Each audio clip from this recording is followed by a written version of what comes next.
প্ৰেমৰ মধুৰ সম্পৰ্কত সকলোৱে উপনীত হ'ব নোৱাৰে। সম্পৰ্কবোৰ জোৰকৈ কৰিব নোৱাৰি।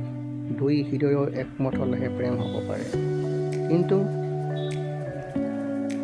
বহুত বাসনা বা কষ্ট কৰিও অবিবাহিত হৈ থাকে বহু পুৰুষ।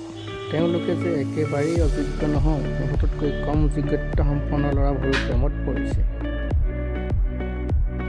কিছুমান পুৰুষ হয়তো নিজৰ সিদ্ধান্তত অবিবাহিত হ'ব পাৰে, প্ৰেমৰ পৰা আঁতৰি থাকিব বিচাৰে, তেওঁলোকৰ কথা বেলেগ। কিন্তু যিসকলে অবিবাহিত হ'ব নিবিচাৰে কিন্তু অবিবাহিত হ'বলগীয়া হয়, তেওঁলোকৰ কথা কি ক'ব?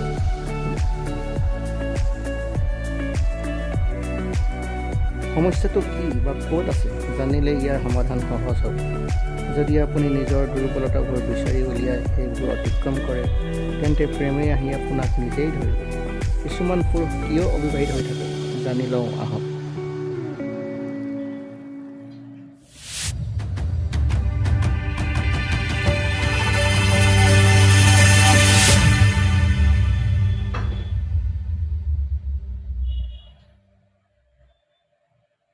পৰিষ্কাৰ পৰিচ্ছন্নতাৰ অভাৱ। বেছিভাগ ছোৱালীয়ে পৰিপাটি হ'বলৈ ভাল পায় যদিও ল'ৰাবোৰ বেলেগ।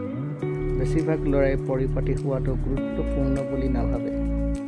দিনৰ পিছত দিন একে কাপোৰ পিন্ধিবলৈ অসুবিধা নাপায়। বাহ্যিক সৌন্দৰ্য তেওঁলোকৰ মনত নাই, যদিও এয়া কোনো গুৰুতৰ সমস্যা নহয়। ছোৱালীবোৰে এনে ল'ৰাৰ লগত জড়িত হ'বলৈ আগ্ৰহী নহয়। গতিকে যদি চিম্পল হ'ব নিবিচাৰে তেন্তে নিজকে পৰিষ্কাৰ কৰক।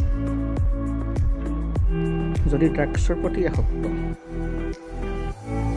ড্ৰাগছ আসক্ত কোনেও ভাল নাপায়। ড্ৰাগছৰ বাবে তাৰ ওচৰৰ মানুহবোৰ অলপ সময়ৰ বাবে আঁতৰি যাবলৈ ধৰিলে, কাৰণ তেওঁ এতিয়া স্বাভাৱিক মানুহ নহয়।